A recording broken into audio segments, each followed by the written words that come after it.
Muito boa noite a todos, todas. É um prazer estar com vocês aqui.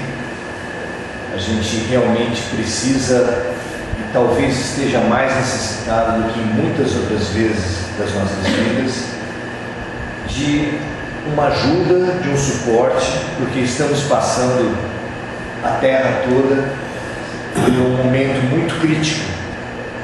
Momento muito crítico já anunciado há muito tempo, da forma da transição planetária. Diversas culturas já vinham anunciando isso, né? 2012 tinha aquele grande impacto da teoria do calendário maia, né? Mostrando que são muitas as culturas que já vêm anunciando esse momento crítico. Mas uma coisa é anunciar, outra coisa é viver o momento crítico. Nós estamos no auge da crise de passagem, um rito de passagem da Terra de um estágio para o outro, e é da máxima importância que a gente consiga nos ajudar nesse momento. É mais ou menos como todos nós já devemos ter passado por uma experiência de comer uma comida muito pesada. Quando você come uma comida muito pesada, você precisa de alguma ajuda, um chá ou um sal de fruta para ajudar a digerir. E é precisamente isso que o Espiritismo se propõe nesse momento. Nós estamos vivendo terrorismo, violências, problemas os mais variados e com uma intensidade muito grande. Não interessa se nós, graças a Deus, não temos movimentos terroristas aos moldes do que afeta a Europa. Não interessa se nós não temos a intolerância religiosa que tem motivado esses conflitos, mas somos seres humanos. Até os próprios manifestantes falam, somos todos franceses. Nós, nesse momento, somos um corpo só. E o que atinge a França, atinge a gente também, porque somos humanidade. Isso a contar pela solidariedade, mas também tomando por base os nossos medos que a gente já vinha carregando. Quem está isento dos medos em vida social? Pela violência urbana, pela nossa própria carga de débitos que a gente vem carregando de outras vidas, a gente já fica receoso de todas as coisas que a gente sabe. Nós, no fundo, todos nós sabemos e fomos informados antes de encarnar na Terra que passaríamos por um momento crítico e que essa era, digamos assim, a última chance antes da transição.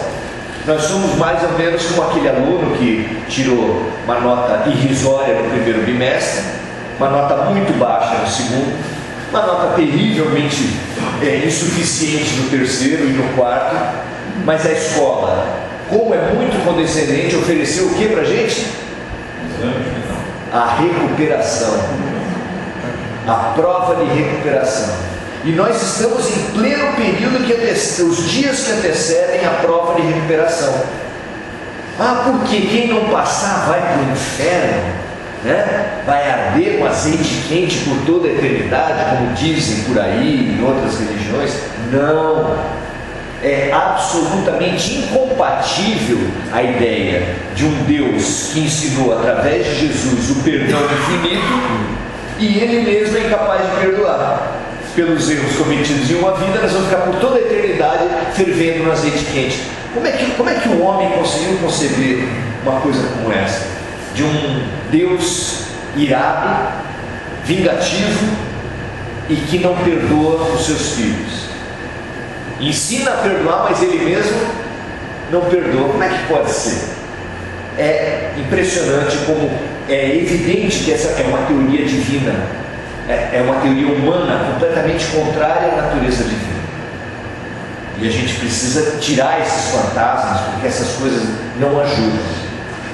No final das contas, com terrorismo, sem terrorismo, nós todos temos uma grande busca por segurança. Quem de nós não se preocupa com a questão da segurança? Não é verdade? O que a gente faz para isso? As mais variadas situações. Nós temos planos de previdência. Por quê? Porque nós precisamos estar cobertos para alguma coisa que pode acontecer no futuro. Nós fazemos seguro de carro, de casa, seguro de vida, não é verdade? Por quê? Porque nós precisamos controlar o futuro. Nós precisamos ter as coisas sob controle, porque afinal de contas qualquer coisa pode acontecer. Quando você assiste um programa policial, um Datena ou alguma coisa assim, qual é a sensação que você sai depois de ver um programa daquele? A sensação é forte e ela é clara. Qualquer coisa pode acontecer com qualquer um, a qualquer momento. Não é isso que ele sente? Se você sai na esquina com olhos em todas as esquinas, tentando se prevenir de tudo quanto é jeito, porque todos nós estamos sujeitos a que aconteça qualquer coisa. A gente vê o programa policial, vê isso, e depois de um grande evento de terrorismo como aquele, a gente fica também, apesar do Brasil estar tão distante daquela realidade, a gente também fica pensando que, meu Deus, será que eu vou num restaurante? Porque no restaurante pode aparecer alguém e metralhar como aconteceu na França. Fica essa sensação de insegurança, que é o contrário do que nós tanto ambicionamos na nossa vida. A gente quer segurança, a gente quer uma garantia de que vamos ter uma velhice boa, vamos ter uma vida boa. É uma coisa que sustenta a nossa vida, toma conta das nossas mentes, e a gente fica muito preocupado com isso. Cria os nossos filhos desde o início.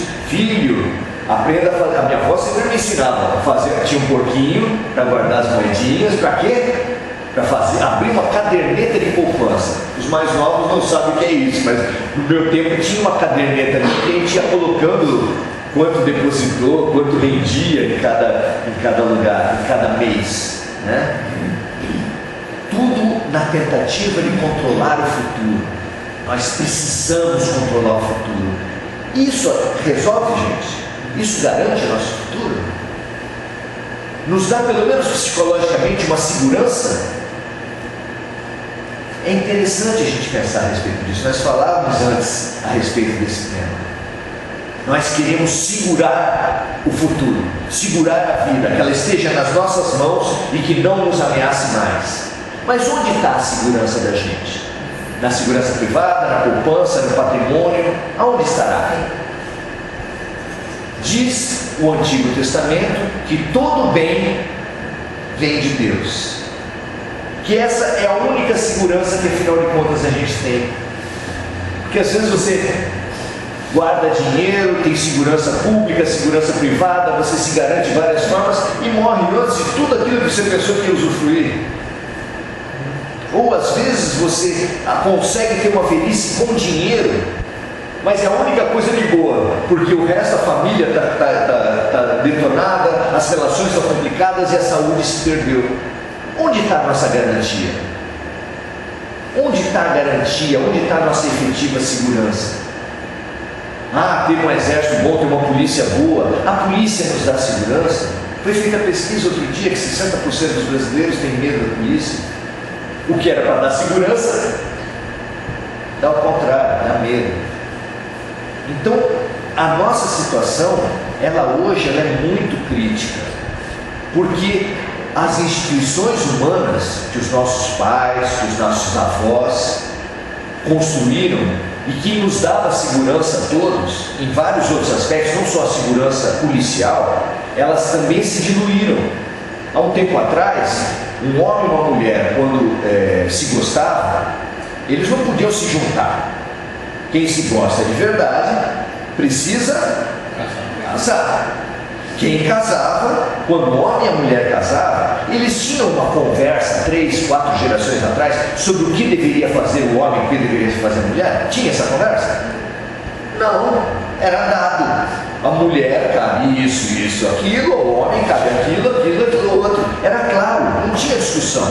Hoje, uma mulher e um homem se juntam, dificilmente se casam, né? E tem que ter uma conversa longa, que não é uma conversa só, ela vai se desenvolver e se concretizar ao longo dos dias para saber, você gosta de cozinhar? Né? Quem faz isso? Você trabalha? Como é que a gente vai fazer para manter a casa? É tudo uma reinvenção. Todos os papéis que estavam pré-determinados, os trajes eram pré-determinados.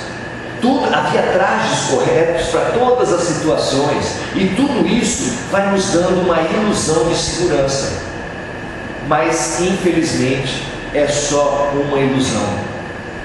Esse momento da transição planetária precisava que as instituições se diluíssem, que saísse o controle sobre as pessoas. Sabe por quê? Como é que a gente pode explicar? Quando você está andando no trânsito e você está o sinal vermelho e você está com muita pressa, você nunca se pegou dando uma olhada nas esquinas para ver se tem o agente de trânsito? Não é uma coisa que às vezes acontece? Por quê? Porque a gente quer saber se vai dar multa, se vai dar consequência. Se não der, a gente passa. Será que a gente está pronto para agir pelo certo? Ou está com medo das consequências do errado? As crianças estão na fila para a merenda. Aí toca o telefone e a professora é chamada lá para dentro para atender o telefone. Aquela fila que estava certinha enquanto a professora estava olhando, quando ela sai, é outra coisa. Nós temos vários comportamentos. Nós temos vários comportamentos na vida da gente. Nós não somos um só. Vocês já repararam isso? Nós somos um no trabalho, outro em casa, outro na rua, um quando tem guarda, outro quando não tem. Nós somos um ao falar as coisas, nós somos outro ao fazer. Não tem uma diferença entre falar e fazer na vida da gente? Infelizmente tem. Nós somos vários, nós estamos fragmentados. E é interessante que a gente olhe quem somos nós à luz desse momento que está agora. Quando as autoridades, quando as instituições tiram o seu controle sobre os indivíduos, aí aparece quem as pessoas são de verdade. Por que está lá no Apocalipse? Por que os profetas todos preveem catástrofes no final dos tempos? Por que haveriam catástrofes, terremotos, maremotos? Por que isso? Porque no momento que há uma catástrofe, as câmeras de segurança, a polícia não está na esquina, as instituições não estão organizadas. Não sei se vocês lembram, há um tempo atrás teve aquelas chuvas no Rio de Janeiro, e eles precisaram pegar todos os restos das casas que tinham sido destruídas, tiveram que recolher tudo e colocar no galpão com exército vigiando. Sabe por quê?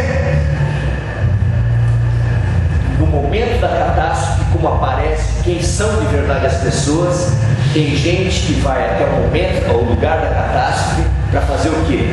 Ver se tem o dinheiro, ver se tem isso. Tem gente que já vai com um alicate para tirar dente de ouro de defunto.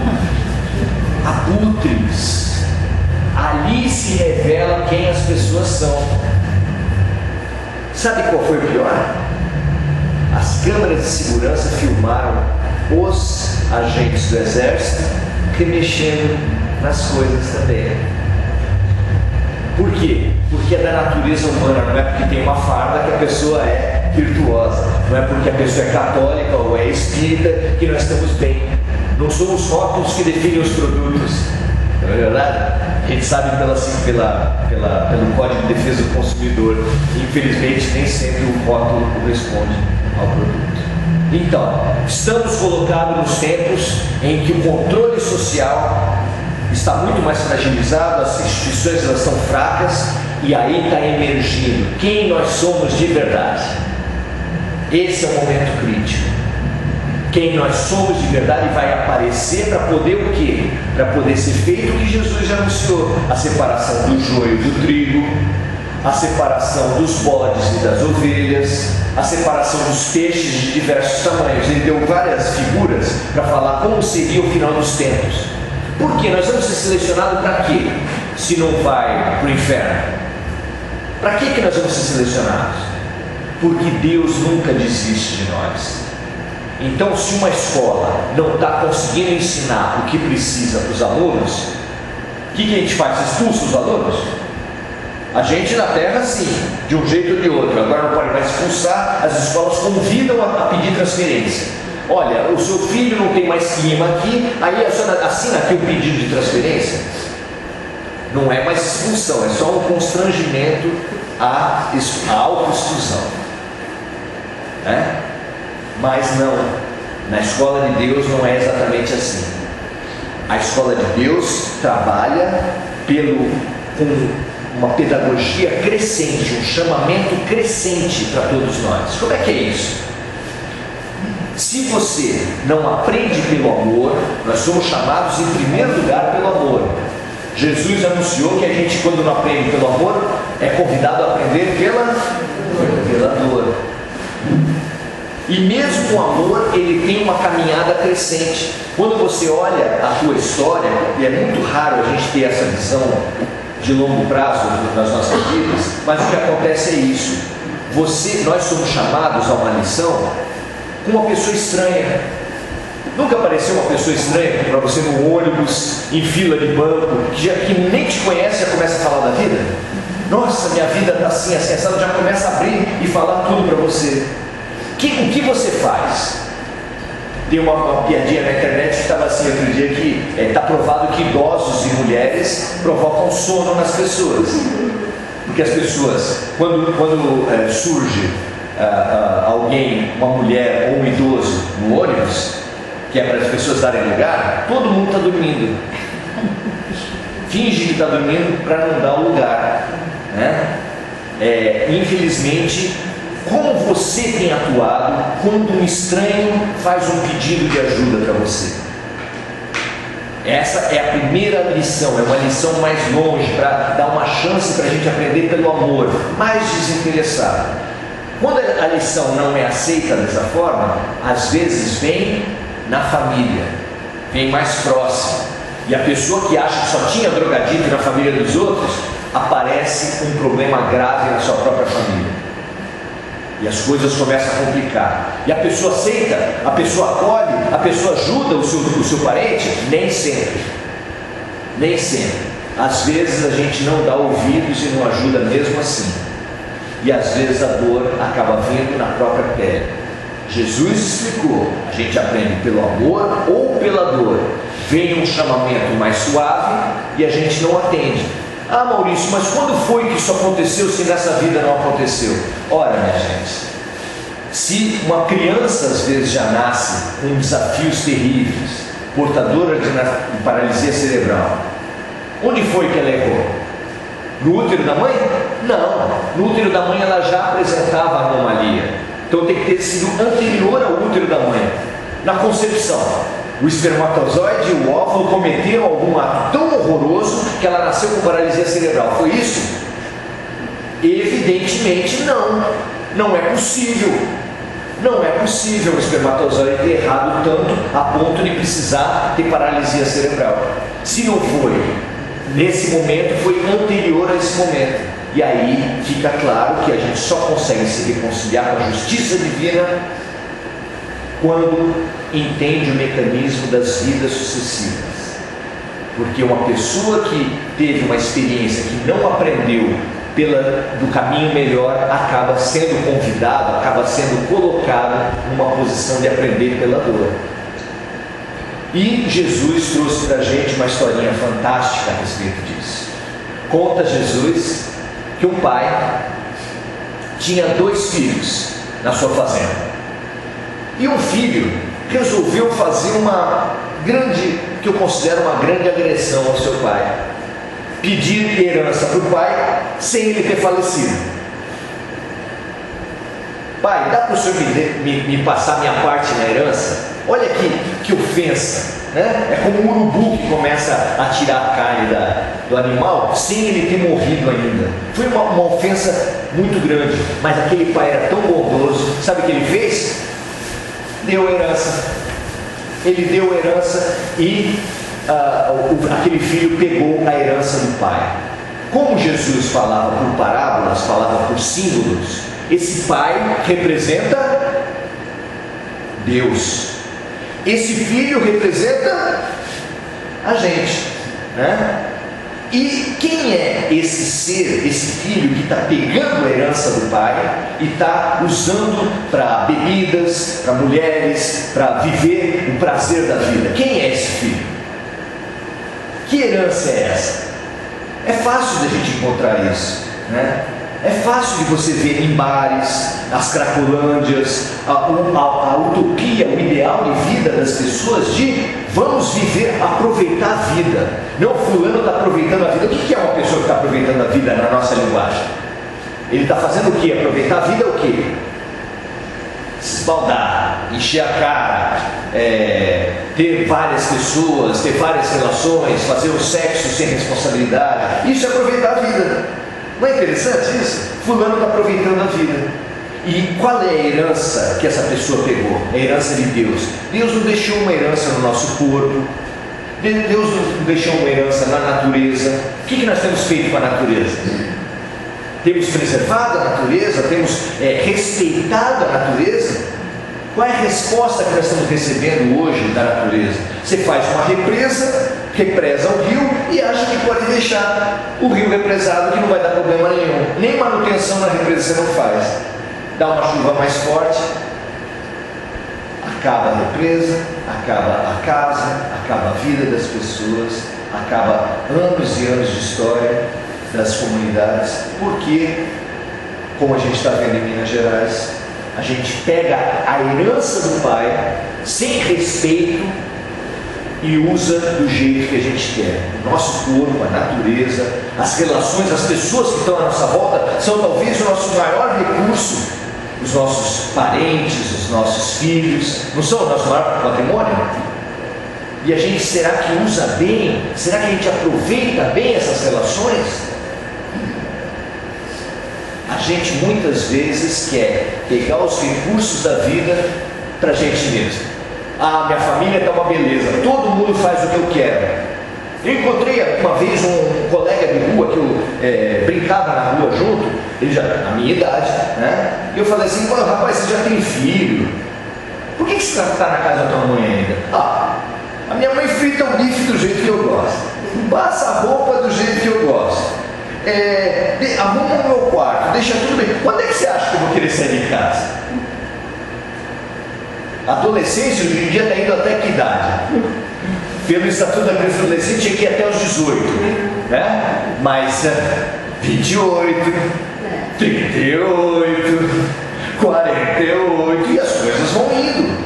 Porque quem não quer uma vida facilitada? Quem não quer uma vida sem crises? Só que não existe essa possibilidade. Ter uma escola sem lições é possível? É possível alguém ter escola sem lição? Não dá. Portanto, Papai do Céu jamais vai nos dar um mundo sem dificuldade. Só que o nosso problema é que a gente olha a dificuldade e acha que é mal. Mal é, inclusive, se você for procurar no dicionário, mal é sinônimo de doença. Mal de Alzheimer, mal de Parkinson, mal de Hansen. Porque doença é mal. Será que é? Será que a doença é mal? Você estuda no Espiritismo e você vai perceber que não. Que a doença do corpo é o início da cura da doença espiritual. Você veio de outras vidas, por exemplo, e teve um mau uso do cérebro. Se você usou mal o seu cérebro, você pode vir com restrições do seu aparelho cerebral. Uma mulher que não tenha valorizado devidamente a maternidade numa vida, por exemplo, praticando uma série de abortos, ela pode sim vir nessa vida sem a possibilidade de fazer filhos. Ah, está vendo? Deus punindo. Não, não é isso. Deus coloca a gente numa posição onde nós vamos ser incentivados a valorizar aquilo que nós não fomos capazes.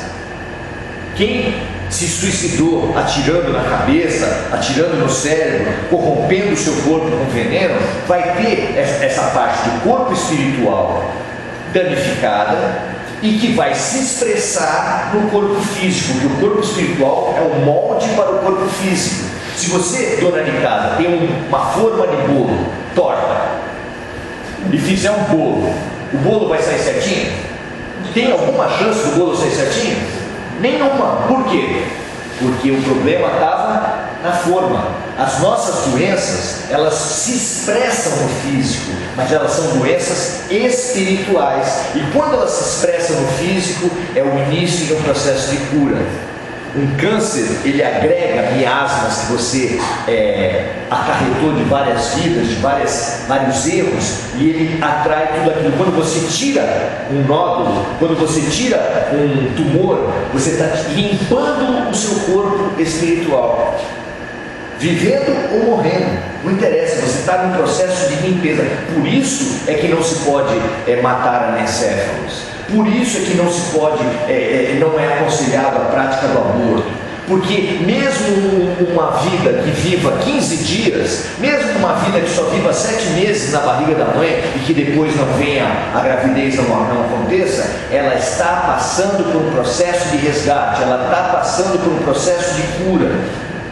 E assim, somente assim, com as vidas sucessivas, a gente começa a aceitar, a resgatar, nos reconciliar com aquele Deus todo-poderoso, aquele Deus justo e aquele Deus bondoso. Porque se Deus ser bondoso, dando uma infância infeliz, uma criança com 2 anos de idade está sendo abusada sexualmente, onde é que estava Deus? Estava dormindo? Como é que você vai aceitar que Deus existe dando tremendas dificuldades para uma criança e dando talentos fantásticos para outra? A história registra, por exemplo, Mozart, 6 anos de idade, fez uma sinfonia. Quantas sinfonias vocês já fizeram? Partitura para 40 instrumentos, em harmonia, e fazendo uma obra de arte. Quem já fez isso? Quem acha que ainda vai fazer? E ele fez aos 6 anos.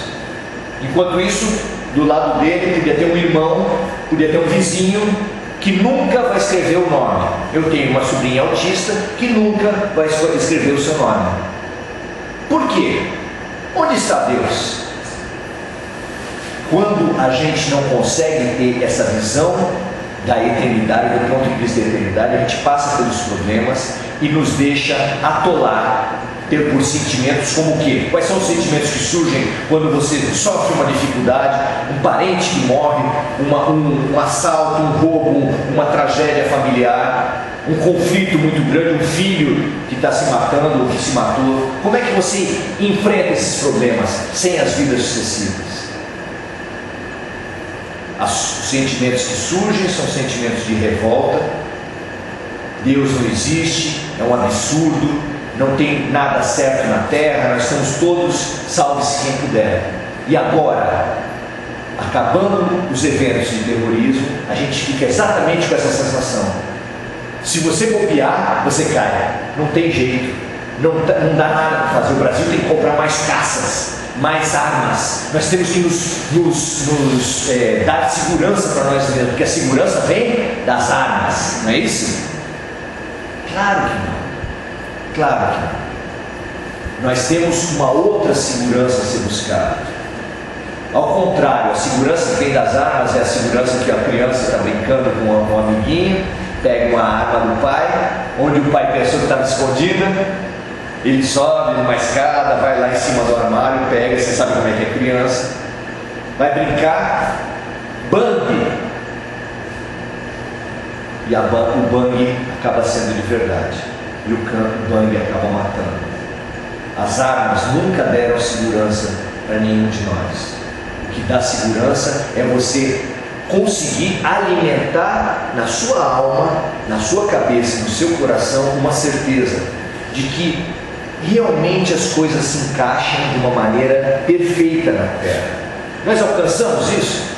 Nós conseguimos perceber a perfeição da justiça de Deus funcionando? Você lê um romance espírita que seja, você vai ver, começa aquele grupo de pessoas e uma pessoa sofrendo muito, como é na vida, como é na novela, como é em filme, em qualquer lugar, certo? Uma pessoa sofrendo muito, aí você fala, que maldade, como é que pode essa pessoa sofrer tanto? Coitadinha. Aí o autor mostra uma encarnação anterior. E aquela que você estava dando como coitadinha, como, sabe, injustiçada, onde estava Deus?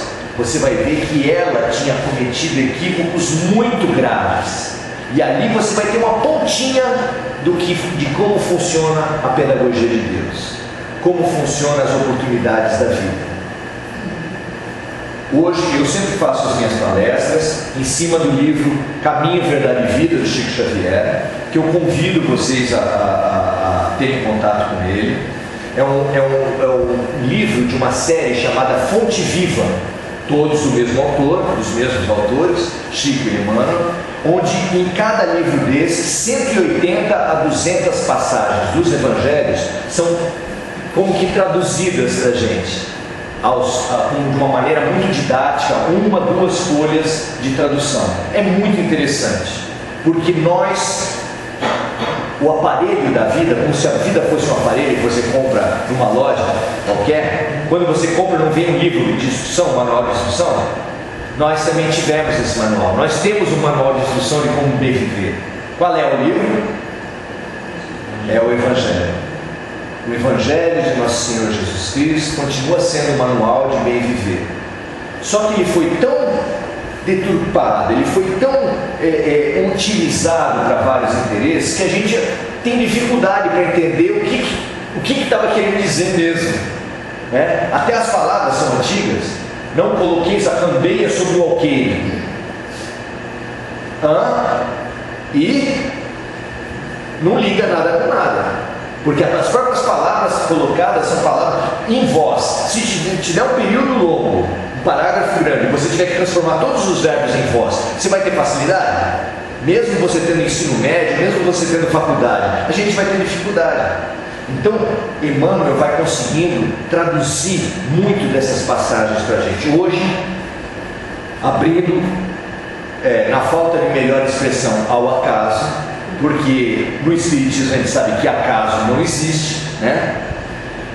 Apareceu o item zelo do bem, e fala aqui: qual é aquele que vos fará mal se tu tiveres fazendo o bem? Nós estamos preocupados com aqueles que nos possam fazer mal, ladrões, bandidos, terroristas. Mas se você estiver bem sintonizado, se você estiver harmonizado dentro de você, será que o mal vai acontecer para você? Será que esse mal que a gente está tanto alarmado, será que ele pode acontecer? Emmanuel passa para a gente uma mensagem muito interessante para falar que os espíritos que realmente acreditam no bem, as pessoas que realmente acreditam no bem, quando vem uma lição, ele fala assim: olha Deus me chamando para uma outra tarefa. Vocês já viram criança quando está engatinhando para um lugar perigoso? O que o pai e a mãe fazem? Vão lá, pega e vira ele para cá, daí ele continua engatinhando para cá. Não é assim? Deus faz muito isso com a gente. A gente está indo para um caminho muito errado. Aí ele pega a gente e fala: vem para cá. Por exemplo, eu não tenho tempo para pensar em Deus, pensar em religião. Esse negócio é muita bobagem, muito falatório, não adianta nada. Você pega uma semana numa cama de hospital, você pensa em Deus ou não pensa? Mas a dor é um mal, a doença é um mal. Será? Será que é um mal? Não é possível, Maurício. Acontece uma tragédia, um filho, a gente vive como se a felicidade fosse ter os bens e ter as pessoas à nossa disposição. Às vezes a vida precisa tirar essas pessoas para a gente falar assim: desapega. Você não precisa ter tudo na tua mão. As pessoas não precisam estar fazendo o que você quer, não precisam estar à tua volta. A nossa ligação não é materialmente ter todo mundo à nossa volta. A nossa ligação, a verdadeira ligação entre as criaturas e da criatura com Deus, aonde está? Onde está a nossa verdadeira ligação? Nós queremos os nossos amores ligados na gente, mas qual é a verdadeira ligação? Ela é física? A nossa verdadeira ligação com Deus se dá através do dízimo? Se dá através do passe? Se dá através da palestra? Se dá através do batismo, da crisma, do casamento, da extrema unção? O próprio nome extrema unção fala da ligação da criatura com o Criador. Aonde está essa ligação que vai nos realizar? Qual é essa ligação? Nós precisamos saber disso, porque essa ligação da criatura com o Criador é o objetivo das religiões. Sabe qual é o significado da palavra religião? Religião vem de religar. Religar quem? A criatura com o Criador. E religar a criatura com o seu próximo também. Como é que é isso? Eu me ligo ao meu próximo numa afeição horizontal. Eu me ligo ao meu Deus com uma afeição vertical, formando a cruz. E a expressão verbal da cruz, sabe qual é? Mestre, qual é o primeiro mandamento? Qual é o mandamento mais importante da terra? Amarás teu Deus sobre todas as coisas e amarás o próximo como a ti mesmo. Esse é o sentido da vida. É para isso que as crianças, os nossos parentes, as pessoas foram colocadas na nossa vida. E quando a gente não atende com amor, a vida vem e dá uma chacoalhada, vira a gente, põe uma crise para a gente pensar assim: será que a alegria da vida é ir para um restaurante e beber? Será que a alegria da vida é realmente ir para uma boate e ficar num show, bebendo, se drogando? Será? Foram esses lugares que foram atingidos pelo terrorismo.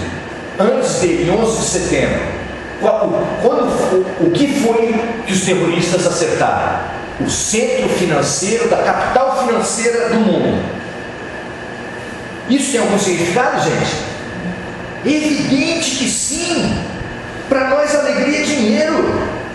Para nós alegria é dinheiro. Tá, vai ter a passagem de ano, agora a gente quer o quê para passagem de ano? O que é um feliz ano novo? Muito dinheiro no bolso, saúde para dar e vender. É isso que é felicidade. E vai dizer que não é para você? Nós estamos muito fixados nessas questões. E a vida está dizendo para a gente: existe significado nas coisas. Nós é que não conseguimos entender. Quando Deus permite que um terrorista imploda o World Trade Center, tem um significado muito grande em cima disso. Vocês estão vivendo por dinheiro. Esse tipo de vida é uma vida de exploração, é uma vida onde um fica sugando o outro, porque o dinheiro é o sangue do mundo.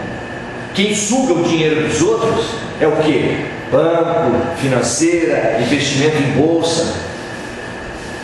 Esse é o modo de vida que a gente gosta tanto, que a gente idealiza. Isso precisa ser chacoalhado, precisa ser quebrado.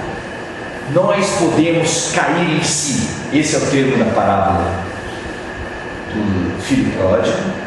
E que há um momento em que aquele filho que saiu para gozar a vida, que passou por uma seca, que não tinha mais o que comer, que estava cuidando de porco e não dava para ele a comida dos porcos, ele pedia: meu patrão, por favor, me dá a comida dos porcos, porque eu estou com muita fome. E o patrão não dava. Naquele momento, contam os evangelhos, ele caiu em si. Essa expressão é linda, cair em si. Nós temos no fundo de nós a solução para os nossos problemas. No livro dos Espíritos, ditado para Allan Kardec, ele pergunta: aonde estão escritas as leis de Deus? Essa pergunta a humanidade vem fazendo há muito tempo. É por essa pergunta que os terroristas mataram, porque eles acreditam que a lei de Deus está escrita no Alcorão. Os cristãos acreditam que está escrita na Bíblia. Os judeus acreditam que está escrita na Torá. E matam-se por causa disso. Essa é uma pergunta definitiva. Quando Kardec fez essa pergunta, deve ter feito silêncio no mundo espiritual. Assim, meu Deus, qual vai ser a resposta? Será que ele vai falar que está na Bíblia? Será que ele vai falar que está na Torá? Será que... As leis de Deus estão escritas na consciência. Foi a resposta dos Espíritos de luz. E a consciência não é prerrogativa dos judeus, nem dos cristãos, nem dos budistas. Todos nós temos a lei de Deus escrita em nós mesmos. Nós só precisamos cair em si. É lindo isso. Nós temos Deus dentro da gente. Nós não somos ego, nós não somos orgulho, nós não somos preconceito contra a mulher, contra os negros, contra os muçulmanos. Nós temos Deus dentro da gente. Jesus falou: vós sois deuses. Alguém aqui acha que é Deus? Quem acha que é Deus, levanta a mão. Bom, se vocês não acham que são Deus e acham que eles são cristãos, temos um impasse. Como é que a gente resolve isso? Jesus estava errado ou nós estamos errados? Um dia seremos. Hoje não. Ele falou: vós sois deuses. Eu penso assim, um dia seremos, com certeza. Mas hoje não. Eu mudaria o verbo. Eu concordo com a senhora, só mudaria o verbo. Eu acho que é isso que a senhora está querendo dizer. Nós somos deuses, só não estamos. É como o amor da mãe olha o filho e vê o quê? Um pai de família, um profissional de sucesso, um homem responsável. Não é isso que a gente vê nos nossos filhos? Um agricultor vê um punhado de sementes, vê o quê? Um milharal formado. Tem um milharal na mão dele? Não tem, mas ele está vendo aquilo. Por quê? Porque o olhar do amor vê os potenciais humanos. Jesus olhava para a gente e falava assim: vocês vão fazer tudo o que eu fiz e mais. Vocês são deuses. Nós carregamos dentro de nós todos os potenciais humanos. Nesse momento nós precisamos fazer um exercício de sublimação de energias. Nós estamos todos impregnados de uma química produzida pela nossa própria alma, pelo nosso próprio corpo. Qual é essa química? Quando nós ficamos com medo, o nosso corpo produz adrenalina em grande quantidade. Só que esse medo que a gente tem na frente da televisão gasta adrenalina. Vamos pensar junto. Gasta? Você está morrendo de medo, você vive medo todos os dias, o teu corpo vai segregando adrenalina, e vai, e não gasta, e não gasta, e não gasta. Nós estamos intoxicados. De quê? No final das contas, estamos intoxicados de medo, paralisados de medo. Essa energia toda precisa ser dado destino para ela. E nós podemos fazer isso. Dar destino, dar sentido para a nossa energia. Quando o homem fez isso, fez revoluções. Vocês nunca pensaram? A gente vê a história da Revolução Industrial. Sabe qual é a história da Revolução Industrial? Alguém olhou uma panela de pressão. Alguém olhou uma panela de pressão e falou assim: escuta, mas que energia que sai lá pela válvula, né? Que força isso que tem, né? Quando ferve, aquilo faz aquele barulho grande. Quem sabe dava para usar esse poder do vapor. Usaram, fizeram a máquina a vapor, fizeram os motores a vapor e fizeram a Revolução Industrial. Quando nós conseguimos usar a energia que está acumulada no nosso corpo e que a gente está usando para nada, para dentro, a gente precisa usar em serviço. Diz Emmanuel nesse livro que a nossa saúde está em colocar nossa energia em serviço. Nós somos chamados ao serviço. Quem é o primeiro de perguntar aos discípulos? Porque os discípulos também disputavam, também queriam saber quem era o melhor entre eles. Não, eu sou melhor, dá o lugar à minha direita e à minha esquerda para os seus filhos. Tinha essa disputa entre eles. E ele falou que quem quiser ser o primeiro entre vós será aquele que servir. Nós precisamos pegar a nossa energia, ler o dia a dia da vida, ler no dia a dia da vida convites. A vida está convidando. Como é que a vida te convida? Você sabe disso?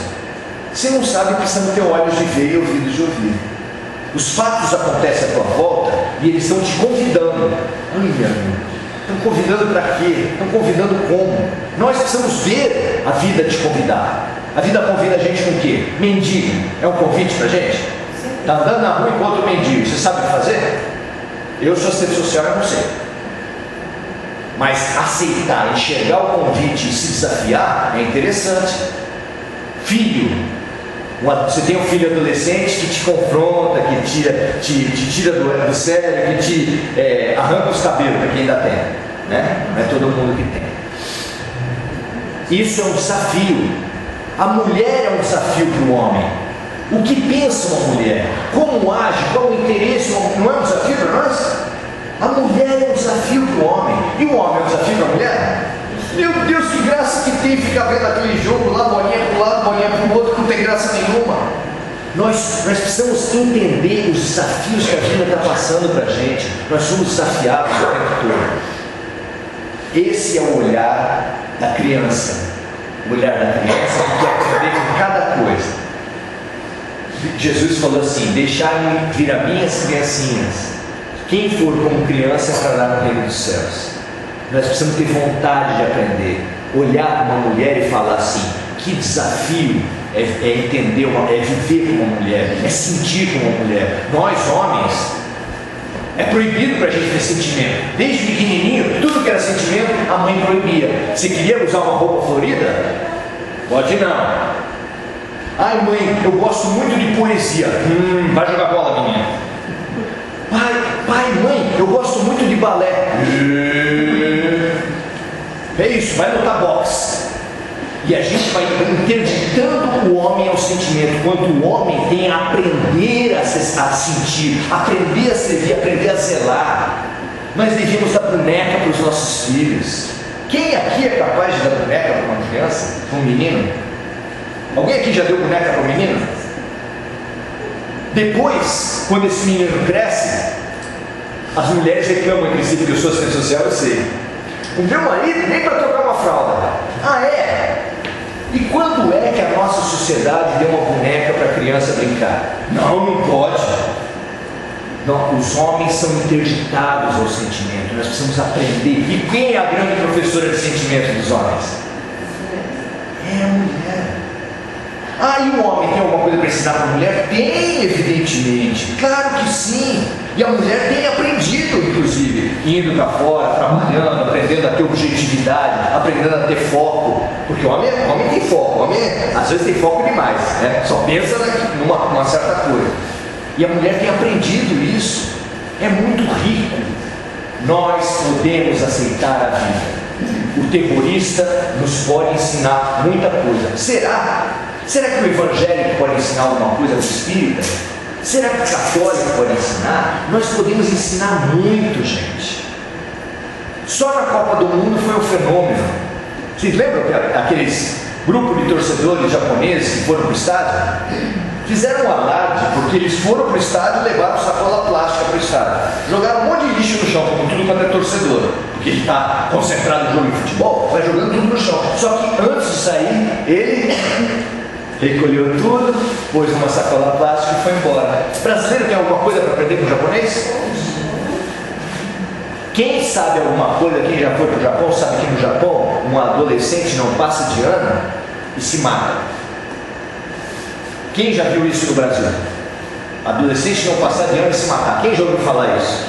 Nunca. Por quê? Porque nós damos vazão para o nosso sentimento. A gente não fica... Eles usam um nome, não usam nem prenome na escola. Ele é o... E fala o sobrenome, porque lá ele está representando a família. Ele fracassar ali é ele levar o fracasso à família toda. É uma sociedade rígida, que não sabe trabalhar com sentimento. Eles têm alguma coisa para aprender com a gente? Tem! Os povos, a diversidade é feita para a gente aprender. A Divaldo Pereira Franco falou que esse retorno dos refugiados da Europa é exatamente a outra face da exploração que a Europa fez sobre a África depois da Segunda Guerra Mundial, retalhando, colonizando, explorando, sugando, como eles fizeram. Agora eles estão voltando.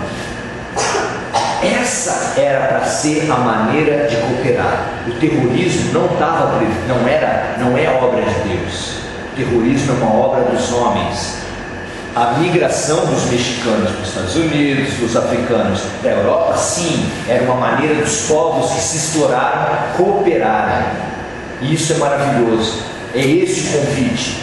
Que nós consigamos ver no mundo e nas nossas vidas e nas nossas vizinhanças a diversidade como uma maneira de crescer, um desafio. A gente pode olhar nossas mulheres com outros olhos. Podemos olhar os nossos maridos como professores.